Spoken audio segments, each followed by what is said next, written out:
The invisible man. It seems preposterous to think of man as invisible. We are visible to ourselves every day as a physical body. But there are many ways in which we manifest our essential invisibility. For example, close your eyes. Your form is invisible to you. How do you know you exist?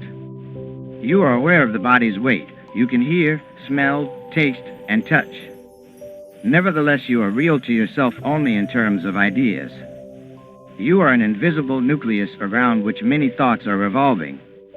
Now open your eyes. Are you the form that you see, or that inner being you were just now conscious of with eyes closed?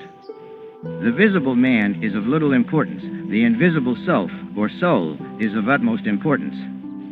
During sleep you are unaware of the visible man, but you are aware of yourself, for when you wake up you know whether you slept well or poorly. Therefore your invisible self is real. Take that away and your outer visibility is meaningless. Without the invisible self, the body would be as worthless as a corpse. The invisible man within is the real one. But strange to say, man doesn't try to analyze what that invisible self is. He is so interested in the form he can see, thinking constantly about his physical appearance and well-being, he doesn't stop to reason out that the inner unseen self is the reality. Within the physical body, yet invisible to physical eyes, is an identical body of light, the astral encasement of the soul. If one of your fingers has been cut off, you still feel as if that finger were there. Anyone who has lost a limb knows this sensation. There is an invisible astral counterpart for all the bodily parts. Behind your physical heart is an invisible heart. Without it, your visible heart would not beat. You have invisible organs of sight and hearing, an invisible brain, invisible bones and nerves. These parts, tissues of light and energy, constitute the astral body of the invisible man. The astral body looks exactly like the visible one, except that its form, being made of light and energy, is exceedingly subtle. If you are physically afflicted, you should not say, "My sight is gone," or "I have lost a hand."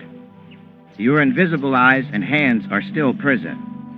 Though your physical arm may be paralyzed, your invisible arm is not disabled. Never believe that the invisible organs are in any way affected by disease of the physical organs, because your negative thought would impede the flow of intelligent life energy into the physical body parts. Electrical currents are passed through a wire. Which is more important, the wire or the electricity? The wire exists merely for the passage of the electricity. The electricity does not exist for the wire. So the body exists for the use of the invisible man, the soul, not he for the body. However, the physical body must be in a certain condition for the invisible self to remain there. What a pity that this invisible self is tied to the body.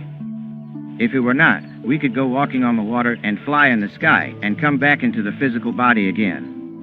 The astral body of the invisible self has sensory perceptions much greater than those of its physical counterpart. Man has invented machines that in some ways are better than the physical body, which has many limitations.